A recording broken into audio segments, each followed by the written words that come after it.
Welcome back to the Shifting Gears podcast, the only podcast that shifts faster than a Chrysler Tourqueflite. Anyway, welcome back. And you're seeing us live on Twitch, YouTube, and Facebook. YouTube, it's on my second channel, so if you're not subscribed, get subscribed and ring that notification bell, all that good stuff. Same on Twitch. Give me a follow, ring that bell so you get email notifications so you know when I'm live next. So anyhow, as usual, we have Skull Crusher on the phone here, and as you can tell from the intro and kind of what's going on right behind me there, we're going to talk Supercross. The final race, the finale was Saturday night, and I guess it was kind of uneventful, yet it was more eventful than I thought it was going to be. I guess I'll go right to you. Your thoughts just as a whole, and then we'll kind of break it down. Salt Lake City. I thought it was. My opinion was it was kind of boring as far as racing goes. All right. I mean, I guess I wasn't. I was expecting it to be boring. I guess I was. I wasn't. Okay. Well, I was expecting it to be boring because basically, Webb more or less had it locked up. I mean, he would have just had to crash out and just DNF essentially to really lose the championship. So it was really to me more about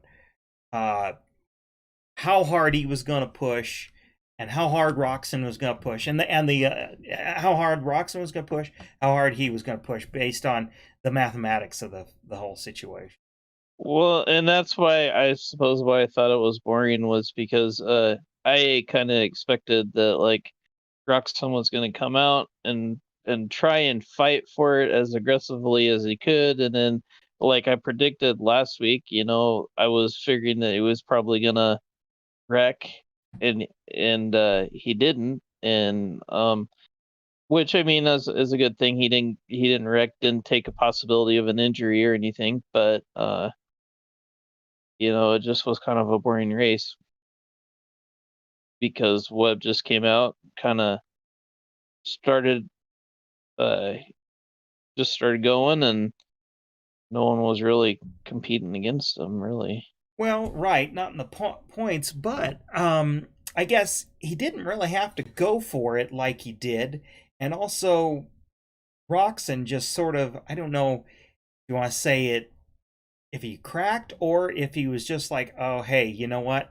Let's not get hurt or twist an ankle or a knee, and save it for motocross season. But okay, let's talk about that for a second, because I kind of got the impression maybe a little bit of it was that he did get into it, wasn't it, with Webb? I think it was Webb. Well, yeah, he got into it into the one corner.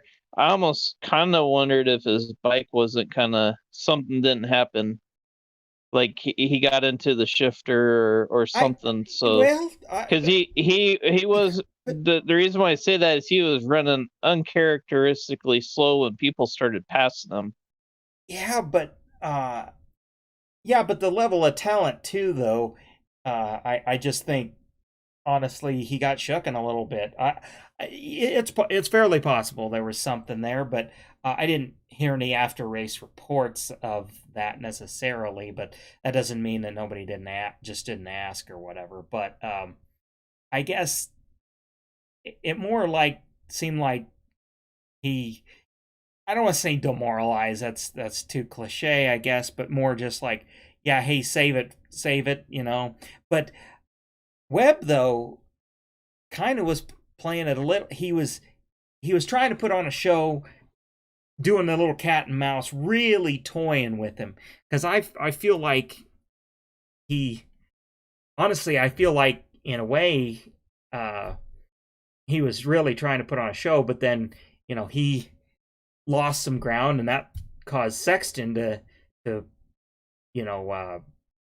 like Roxon slowed up Webb enough that Chase Sexton and the other one, who was right behind him, I can't remember at the moment, was able to catch up, and that was kind of neat. But wasn't it Must Win? Muscon, yeah, Musquin or Muscon, yeah, was right behind him too. And I guess that it almost was like Webb wore himself out, kind of doing that little cat and mouse thing, which was, I guess, kind of good for the TV. But I felt it was like, he didn't necessarily need to do that, other than just to kind of play with him. And I almost wonder if that got to Roxon a little bit, just like, well, okay, you're gonna kind of what's the word I'm looking for? Like, make fun of me that way, or mock me like that. I'm just gonna, all right, I'm gonna let him around, and then I think that he just dialed it back. And like, these other guys are literally fighting for their positions on the points, because all the ones right behind him are right in that top 10, top 5 even. And like Malcolm Stewart and Ferrandis and well, Sexton, they're so, like I said, they're just below them in the speed category, that both of them, Webb and Roxon, when they have to falter a little bit, or they slow each other up by doing this, the rest of them are able to get in the mix there. And I find that quite exciting. Now, that's where I found the race was more exciting than I anticipated it to be, because, like I said, if you just looked at the mathematics, it was like, well, other than Webb just fluke deal, a McAdoo type crash, only they don't red flag it, he loses the championship. He gets second, barring any of that mathematically. But I guess not that I root for Roxon to lose, but it was an unexpected, I guess, storyline to watch him just fall back to 7th or 8th place, and that's where Tomac and Barcia. Well, of course, Barcia had a bad start and all that, but Tomac. Yeah, but speaking of Barcia, he was banging it against Anderson, and Anderson wasn't having any of that. So that was actually an interesting fight, because they were just Bam Bam was being Bam Bam, and Anderson was like, "Well, I'm not taking this," and they just kept going at it in each corner. Right. But that's the thing. But like I said, it was almost very interesting to watch. These other guys that are normally not being able to be right on Roxon's tail and pass him, especially in rhythm sections and stuff. It was kind of almost surreal, because you gotta almost wonder if these guys were like, "What's happening? Am I really going this fast?" Because there's Roxon right in front of me, because. Well, I've done a little bit of racing, and even though you got pit boards and stuff, at the beginning of the race, it's kind of hard to exactly know where you sit, until the race starts settling in, and you get that information, or they're looking at the little scoring tower deal. So it might have been a little. I feel like for those for like Ferrandis and Malcolm, it might have been a little bit jarring to see him all of a sudden they're catching him, and they're like, "Whoa, I could podium," I almost wonder. So that's the thing. That's what got me a little more excited to watch, was just that the just. And like I said, I don't exactly know if you'd say cracked under the pressure. I think it's probably more just save the body, because I'm going to get second place in the points no matter what. If that was the strategy there at that point, But I thought maybe he'd be really trying to hold that lead. Just well, but pride.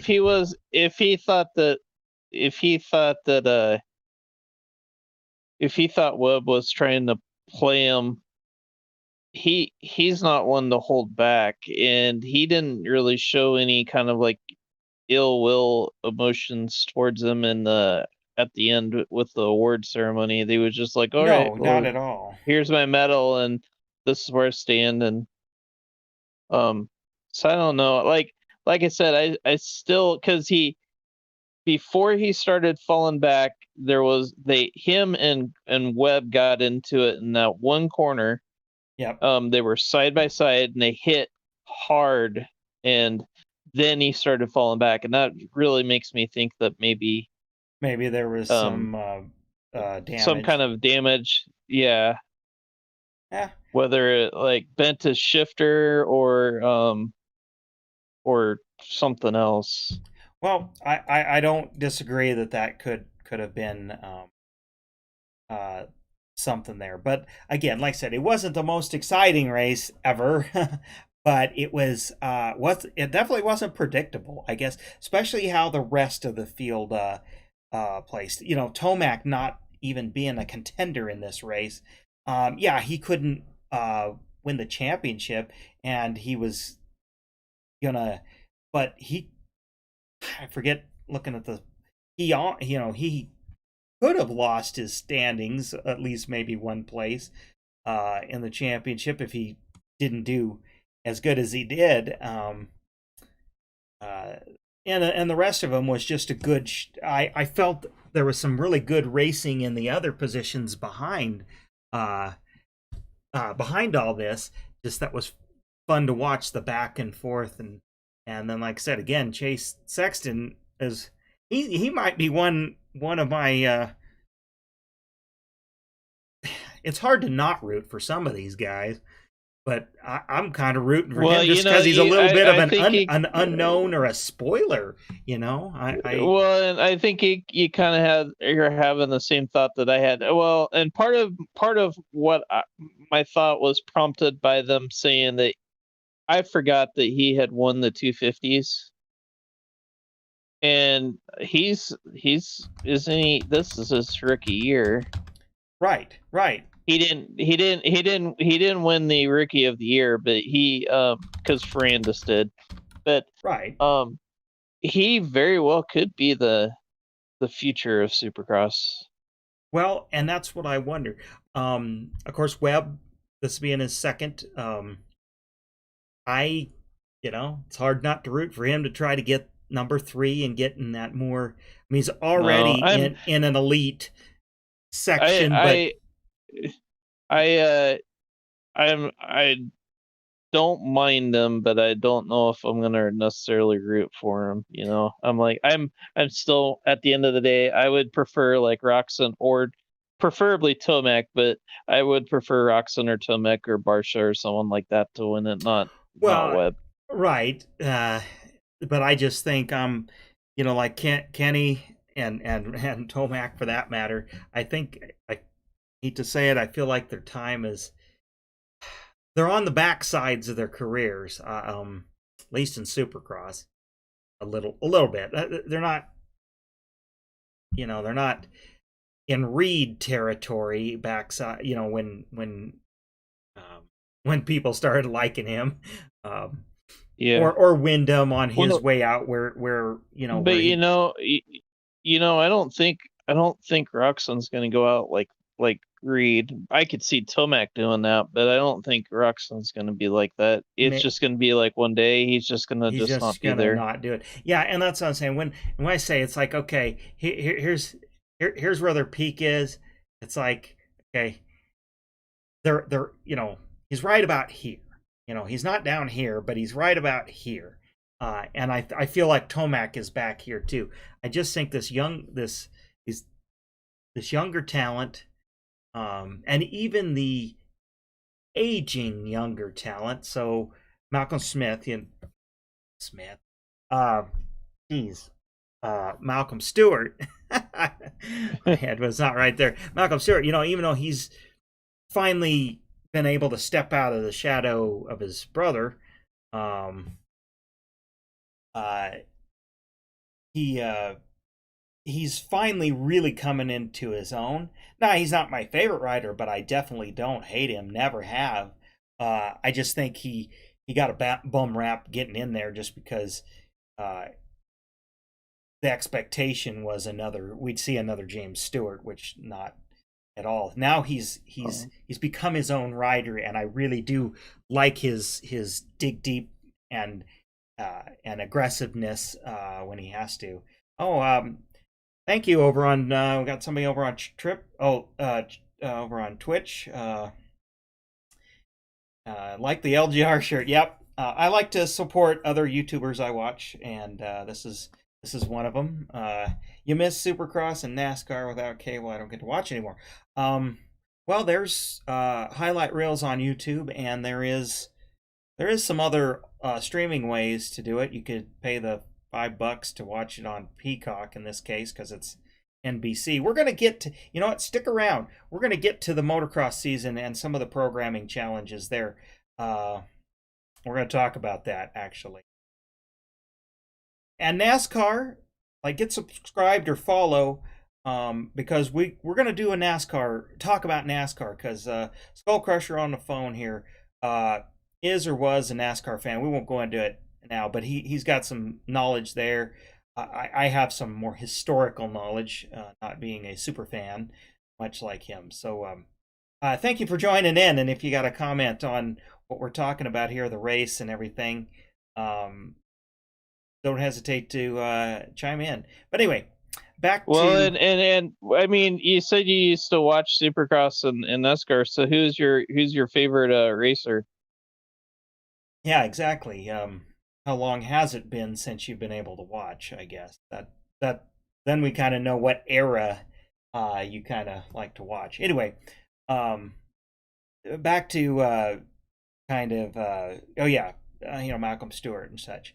I don't think he's ever going to be a championship contender, but like I said, he's going to be one of those guys that's always could be a spoiler. But talking about them, the quote older guys, Tomac and Roxon, are on their backside. I think they're on their backside because yeah, you got like Ferrandis in there, and Plessinger can definitely be in there, and this Chase Sexton is really surprising. But then you even have that Joey Savatgy uh, um, in there. There's just a lot of guys that can really do it. And actually, like this race really showed on a tighter track. This season was a little weird because it had all those long tracks, and on this tight track, it really showed that top five, six, or seven can be within seconds of each other. So there can be a lot of passing. So I guess that sort of segues into just the season as a whole. What'd you think? It was a crazy season because you really like uh years past you could kind of predict they'd get into a mode of who was going to be first, second, third. I mean, and it wasn't like that every race. Like people would switch in and out, but for the most part, you could. It was pretty consistent. And I'm talking back in the era when like Dungy was there and Villapoto was there, and Right. and you were guaranteed that this guy was going to get first and this guy was going to get second, and um this this season was crazy because you you had no clue who was going to be well, and at the beginning of the season it was Roxon and Barsha. It was not Webb wasn't even in the picture. Right. We kind of skipped over Barsha just because I would put him in one of the older guys. But yeah, him on the new Gas team uh, really surprised the heck out of me. He did well on a really, I don't want to say it's an untested bike because it's just a red KTM, but more or less. But, a new team, different, separate from KTM and its own thing. And yeah, I'm. It was surprising. Um, Over on Twitch, they were saying you don't have a favorite rider in Supercross. It was just unpredictable. Yep, we're right. That's what we're talking about, and that's part of the fun, right? Which actually brings up we usually start with this, but where we're doing in the points. Well, since it's over, I have it pulled up here on my phone, so. Uh, because of all that unpredictability and like what you were talking about, um, I didn't do so hot. Now, uh, Now, my moderator, who is not watching right now, actually, the moderator's asleep, but uh, number one in our group, then you were number two, and then I was number three. And boy, I just couldn't pick them this season. Normally, I can be out of, let's, I'm looking at it here. How many users? Well, uh, out of It's got to be eight, about 80,000. yeah, 80,000, yeah, about 80,000 players. Uh, I was about 15. I was 15,944. You were 11,053. But she came out on top at 5,700. That's pretty good. Um, but the top score, and I don't have it up, was over 900. So that shows you um, the top 10 that won the that could won the prizes were in the 900s, low 900s. How it worked out. So, um, still ways away, but that's pretty close. But normally I usually lead the group, and you have a hard time picking them. But Well, I think 2 years ago I won like out of our group, but last year I couldn't even break the 50,000. I was couldn't pick anything right last year. So this year's I usually consider myself anything above 25,000 is pretty good. well, you did really good. You almost broke 10,000. I think this is one of the worst seasons I've ever done. But yeah, uh, it's was pretty crazy. I was gonna look at. I got.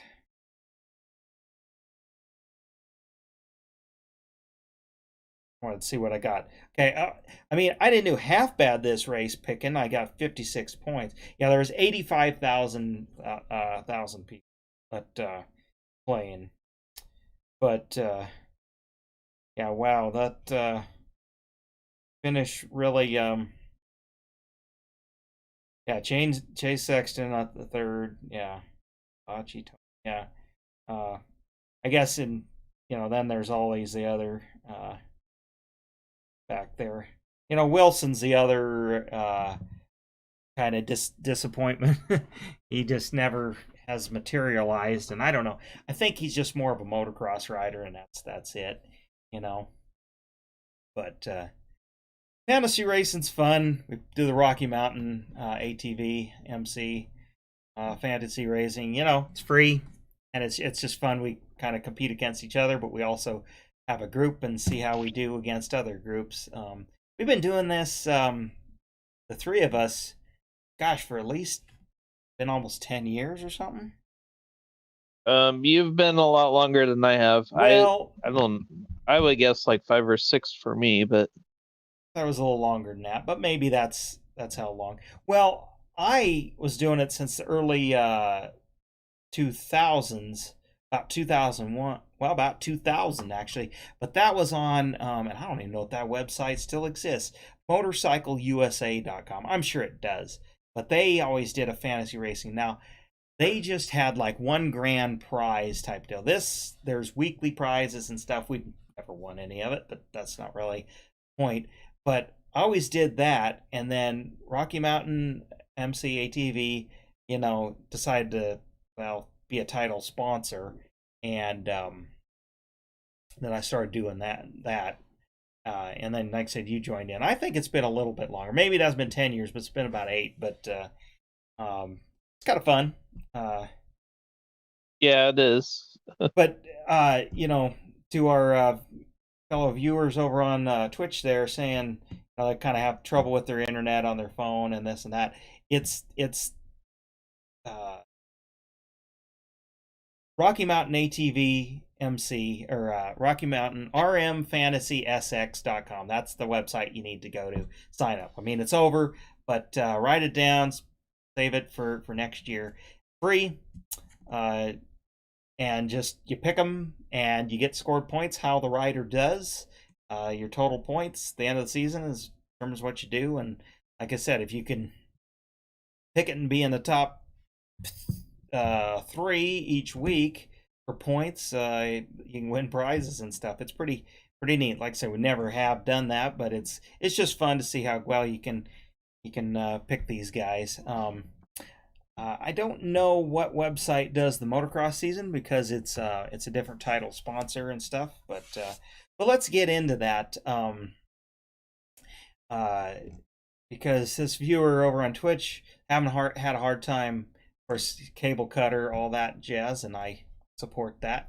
Uh, um, Sometimes the motocross season I have a hard time following and watching it because in years past, been like with NBC, and they own some different stations,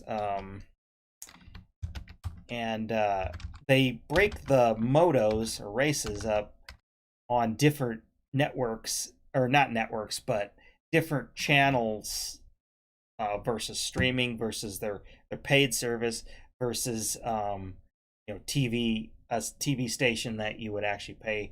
It's ones they own. I am looking it up right now because I haven't actually, the Lucas Oil schedule here. I'm gonna go actually to 2021. Yeah, okay, it's MAV TV and NBC Sports Network. So, uh, yeah, see, so it's like, the first motos are on MAV TV, and then the next motos are on NBC Sports Network. So, for example, I will never get to watch the first motos, ever. Just at least the way they have Well, it here. neither will I. And then You have to NBC Sports you have Network to pay. bumps it for like golf sometimes. So, but how? Wait a minute. This is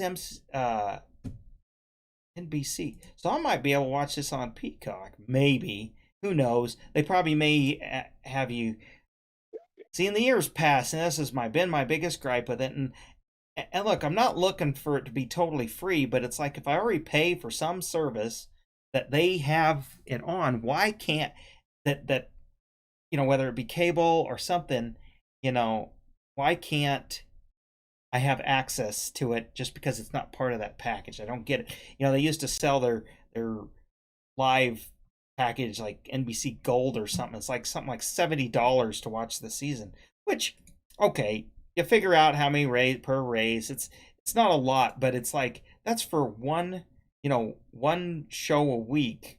That, I don't know. I don't know. I just haven't got past that yet, but it might be available on Peacock, so might be able to watch it that way. Maybe it can be watched on demand. That's always a problem because they're in the afternoons, and can't always budget 4 hours to watch certain Yeah. racing. But Well, and life is so much easier with a DVR.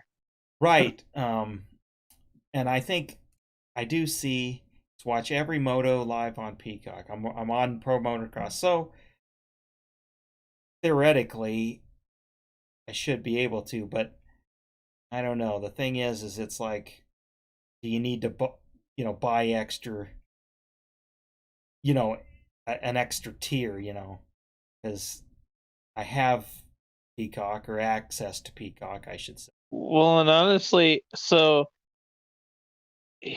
I know people do have MAV TV, but uh I don't think I would think that anybody that does have MAV TV is just because they wanted something else in that package.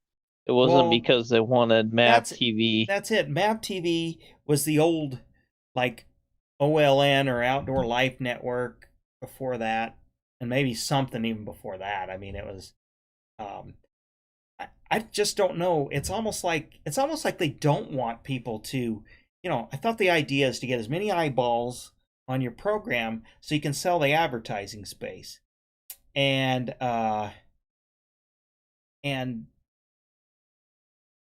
when you put something on like a sub tier network like MAV TV, or the only thing comes to mind like Oprah's network or whatever, or um DI. Well, that's actually become up there, but like DIY network versus HDTV, or I'm trying to think some other smaller, you know, channels. It's almost like, well, what do you really? Is it? It's almost like, are you wanting to limit your audience? I mean, I understand this. Not everything can be in prime time, but I mean, shoot, put it on the main channels. But I get it. You know what? Like even with NBC, they bump it for golf or something because golf will get the more viewers. I guess I don't know. It just doesn't make sense. And then to lock it behind a paywall, even if you already, like, let's say you have a cable package that has NBC Sports Network, it doesn't always mean that you're going to be able to have the live on demand thing. So I just I I I was seeing this coming, and I was worried it would happen because, like I said, nobody watches, or well, TV's dwindling, traditional type TV's dwindling in the way the networks operate, and now they're locking everything behind everybody's own streaming service, and that's how they're going to bilk it, which is kind of what I've always wanted, as an a la carte way to do it. But it just, if you pay one place that already owns it, why can't you watch it over here? If you're paying over here, and they own this service as well over here, why don't you get access to it? That's why do you have to pay extra for that? Is some of the parts I don't understand, especially with sports like this, because it's already has a hard time finding its audience. Why would you make it even harder? Is the part to then sell ads? Because I mean, Yeah. yeah, and our Twitch chatter here is, it's like the Heartland Doc show. It's on Nat Geo streaming before it hits Disney Plus. Disney owns Nat Geo, right? And yeah, Disney and all that. Uh, but the thing is, and I'm probably wrong. I don't know anything about Disney Plus, but for example, if you bought into Disney Plus, you should get Nat Geo, whatever access to Nat Geo. Just you not have to add that on, and maybe you do in this case, but what I'm saying here is, in the past, just because you paid for something that has access to NBC's channels doesn't mean you get these other ones like MAV TV. That just, it's locked us out of watching some of this stuff easily. And then partly I hate remember that this has been years back, but remember when they had, there's essentially 4 races a weekend, 2 motos per class. And they spread those 4 motos across 3 different networks, essentially. You had it on NBC regular, you had it on NBC Sports Network, and then MAV TV, or streaming, then a TV channel, then 2 different TV channels, and then they were time delayed. So it's like, by golly, how could you follow any of that? That was my problem. Yeah. That's why, if I'm going to pay for something, can I just get it all in one chunk? That's the idea. And then I get to see all those ads that you're feeding me too. I mean, I'm paying to see ads anyways. It's like, that was always my problem with cable, is you're paying to see advertising. And now even with some streaming services, you're almost, not all of them do it, but I think Hulu does to a certain extent. Yeah, it does. So it just, that's why not just go back to completely ad supported, like free YouTube. I'll watch a 30-second ad. I'll watch ad breaks. I do on content YouTube, like this guy. I I I rarely skip the ads because I know it pays him. This guy that I like watching pays him directly when that ad rolls, for example. So why can't they just do that? Either free and no ad, or either pay and no ads, or free and you see ads. I'm fine, But why do I have to pay for the access, then watch the ads too? And that was always the gripe with cable. That's why network TV, honestly, was so great for a while, until, like I said, the internet came of age. Because you didn't mind watching the ads because you were getting it for free. You know, the Pillsbury was paying for you to be able to watch. I don't know. Maybe that's too simplistic. I don't know. Again, we've shifted gears. You know, that's the name of the game here.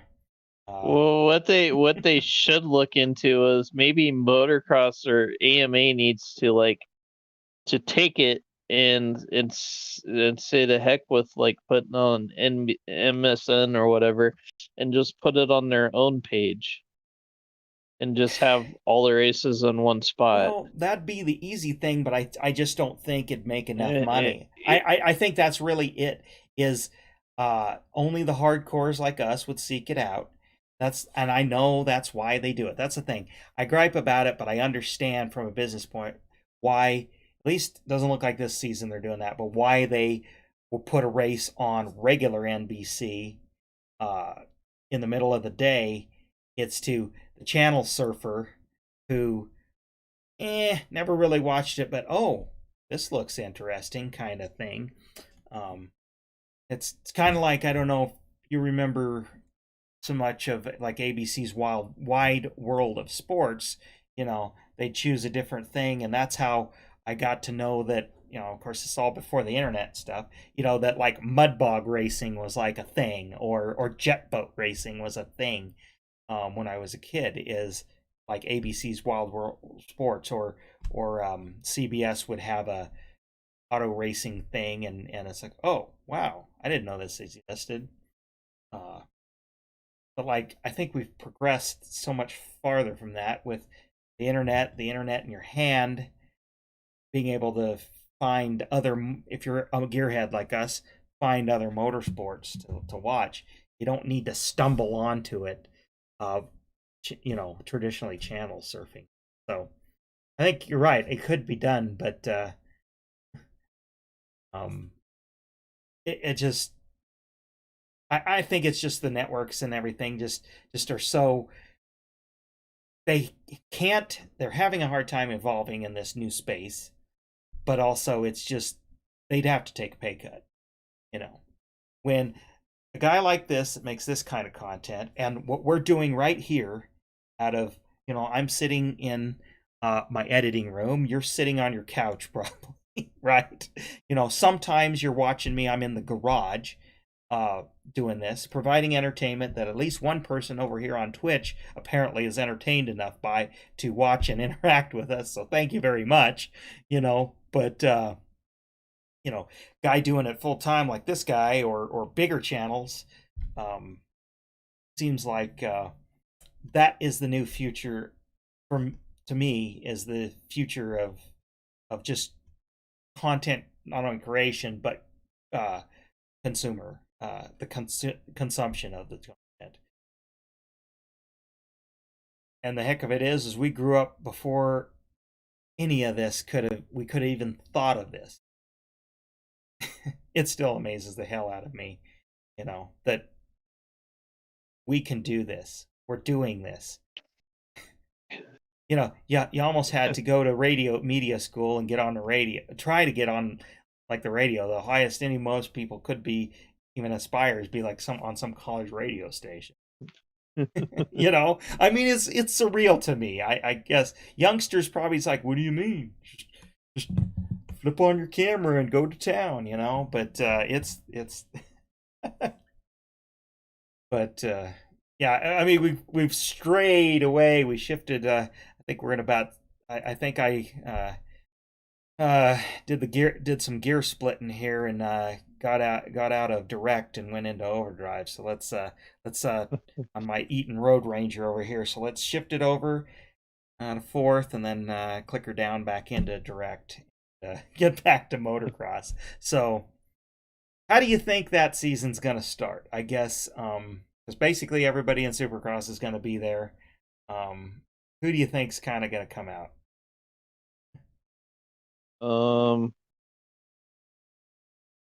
You know, I don't know. Maybe I would say Roxon, maybe out of the gate. I think because he's consistently fast, Um, it's just that at the end of the season, he was getting stressed out about he wasn't in first anymore. And so this is a new season, and if he can keep the speed that he had in Supercross, I think it could be him. I feel like I said, Tomac is a little bit more of a motocross rider. I think he's going to definitely be in the mix. I mean, Webb was good in it too. That's the thing is is all these guys. But I think Wilson might actually be I don't know if a contender, but he might be a spoiler here and there. And then Barsha kind of yet to be seen. Like I said, the old gas worked out well for Supercross, which is usually it works the other way around. Is um, those teams know how to set those bikes up for motocross, and then Supercross is just a total kind of different animal. But yeah, I can see. I think Roxon's probably hungry after losing this the way he did with some dumb mistakes. I think he's going to really um, try to make a statement in motocross. Because I don't know. I don't know how many years he's got left, but he's probably only got a couple good years left in probably both genres. So, um, but uh, and I have the schedule up, so let's see. Let's see. Okay, well, Thunder Valley is It on was June the 5th. first one. Yep. May 29th. Okay. Seeing where.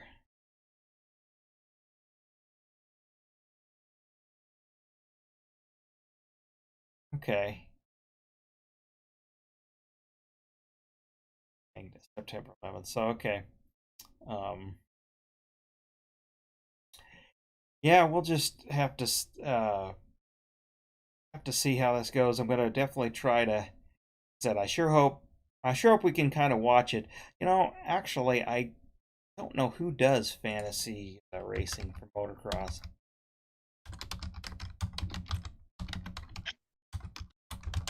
Let me just go.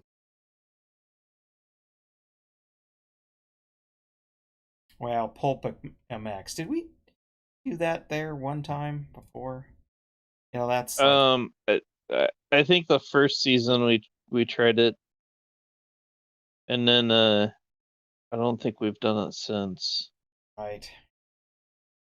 Yeah, it's funny that there's no good title sponsor that Lucas Oil doesn't have their own thing, but they just don't. And with motocross, it's a little bit harder because you got 2 rounds each weekend, and so you have to pick both rounds, and you could, or at least from what I can remember, um, you could uh you could pick differently both rounds, but I mean, I don't know why in if you're thinking one round one guy's gonna win, I don't know what would change your mind that why would you think any differently in the second round unless that person was consistently falling off, like he Yeah, was obviously he's tired by the second race, but um yeah, I just otherwise I don't know why you'd ever switch your pick, in the second round. Is just like, did you magically predict that he was gonna have a wreck or something and right. um fall out or or what? I mean, Yeah. Um, but um yeah, I just otherwise I just think your mindset would be the same on both races. well, yeah, but sometimes they finish, 1-2, 2-1, um, so that adds another element of complexity to picking, because not everybody's always going to go 1-1, but if that's a culmination of both, because that's the thing. Some of them in the ago used to you picked each moto, and then some of them were you uh just got the overall. Your points were tallied from the overall, which is probably the easier way to have people pick them. But Yeah, I think that would be probably a better way to do it, because then you only have to pick. But even then, you're not. That's in a way kind of difficult too, because now you're not picking where the person's gonna place in the races. You're thinking like, oh, this he's gonna get first and a fifth, and so he's gonna end up here, and right. Yeah, I don't know. I don't um know how I like it. I could kind of see it being fun both either way. But yeah, maybe we'll have to look into it. Like I said, this is just one of the only ones that come up is Pulp MX. So we'll we'll think about it. Even if we don't get to watch all the races, like good. Well, maybe we should do it just to do it. That going back to Supercross and the season and how it was broadcast, I kind of liked having some of those Tuesday night races, and them racing two and three times at the same place. The track changed, but I I kind of like that. It's uh, I honestly I did not, and the only reason I didn't is kind of like what we were talking about earlier, where like my experience with it was, they'd say it was supposed to be on at 9 o'clock, and and then they'd have like boat racing or something on, and they wouldn't air it on the time that they said they were gonna do now it. that's And interesting because I never um noticed that. But then you were watching via Hulu, eh, and I was watching yeah, via the actual network. and our Hulu has DVR capabilities, Okay. so we didn't have to watch it, like, because those 9 o'clock on a Tuesday. I mean, Well, yeah, some of us got to go to work. yeah, It's like um we could start the race, but we could never couldn't finish finish the it race on right. the Tuesday Well, night. and there was times, yeah, I definitely DVR'd it. Actually, this one DVR'd it for the next day because it was just so late. I just, Well, you and know, it's kind of what was kind of funny. So we obviously had it already. We had a DVR no matter what, whether we were watching it or not, because that's the way the thing was programmed. It was right. going to It picked up everything. But we watched on Saturday up until we got to the point where it was time to go to bed, and then Finished um it later. we finished it, and what was even funnier was we finished it just about the same time that I got a text from Yeah, you saying that you that's the just thing is, if I got a text, I didn't want to. That's why I was texting you. It's like, oh, we had to, because I didn't know if you wanted to chat a little bit, and I knew we were going to do this. I kind of wanted to save it, but yeah, it was mostly because yeah, we just were doing so much over the weekend. It was a nice weekend here, and weather wise, and Sunday, rained and whatnot. So, uh, and Tucker wanted to watch it, and that was after his bedtime when it actually aired. Um, so that was the other thing too.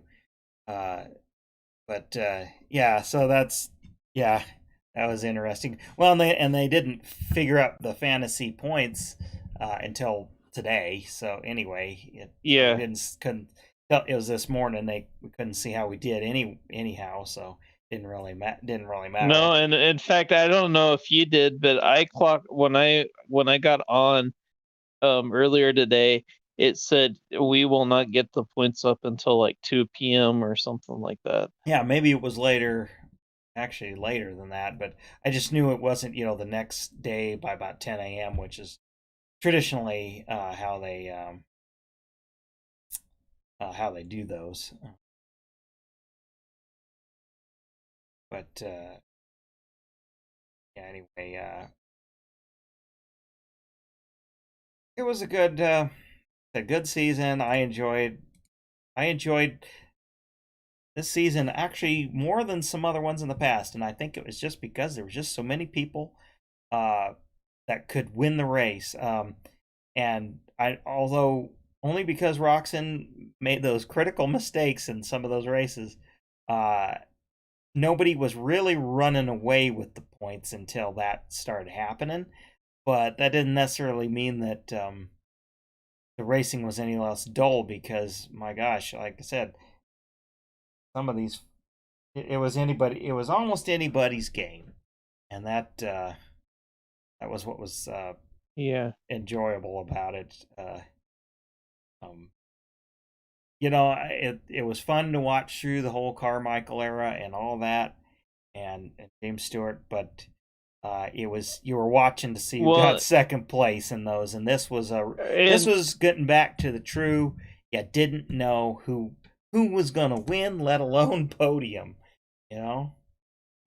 and even back then, I mean, I liked Carmichael and McGrath and those guys, but even then, those races could be kind of boring because it's like, okay, he just he's out front again and he's running away and Well, second's not gonna catch him, and it just kind of like, they okay, rode so methodical. They were just almost like robotic in a way. Um, and then of course you have Stewart in the 125s. The only reason to watch those was to just see if he could lap up to fifth place or yeah, crash himself out. Of course, that really didn't start happening until we got into the 250s, but at the time when he was still in the 125s. But it was more just to see the unbelievable things he would do on a motorcycle, and then how far up the field uh, he could he could race in a at that time a 20 lap race, not a 20 minutes, but but then yeah, that was there was no other reason to watch any of the other guys, you know, race because nobody was going to catch him. um so yeah, yeah, I hope we're entering an era where there's just so many people, and even in the 250s it's a bit like that, the modern 250s, is there's no truly one dominant guy either. So I hope we're starting an era where it gets back to more like it was in the 80s, where yeah, you had the greats like Emig and of course Ward and all that, but it wasn't like they were always just running away with the races. They were either consistency or they were flashy or but a lot of different people were winning races back those days. It wasn't just like two or three people. So I hope we're yeah. getting in that era. But yeah, I guess that's about all I had. We're coming up on the hour. This one's a little shorter than maybe we would normally go, but I hate to start in on something new this far in. And I think next week we'll kind of give a little tease. I think we're going to maybe talk, kind of brand loyalty, kind of the Ford, Chevy, Dodge with pickups or anything like that. Just maybe air Well, our. it doesn't have to be. I mean, it could be. I don't has it doesn't have to be pickups. I wasn't going to go that way, but Okay, well we um, can do any brand. I Actually, was it could be anything cars and well, let's keep it open. Let's keep it open, and you guys, if you've made it this far, comment down below if you're on YouTube or something, and tell us. I was thinking keeping it general, maybe brand loyalty, so we could get into everything from electronics to kitchenwares to yeah, to obviously automobiles and motorcycles. Um, I think that might be kind of good. So anyway, I think we'll kind of wrap this one up. Put a little bow on it. End of the season. End of a good chunk of racing, especially in these weird. Hopefully, we're on the end times of these weird times, I guess. And like, subscribe, follow. check out the website.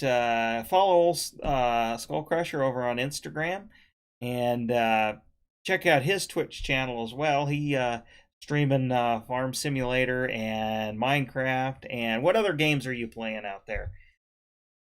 Those have pretty much been it lately. Sometimes I'll jump on with Fortnite or Okay, I yeah.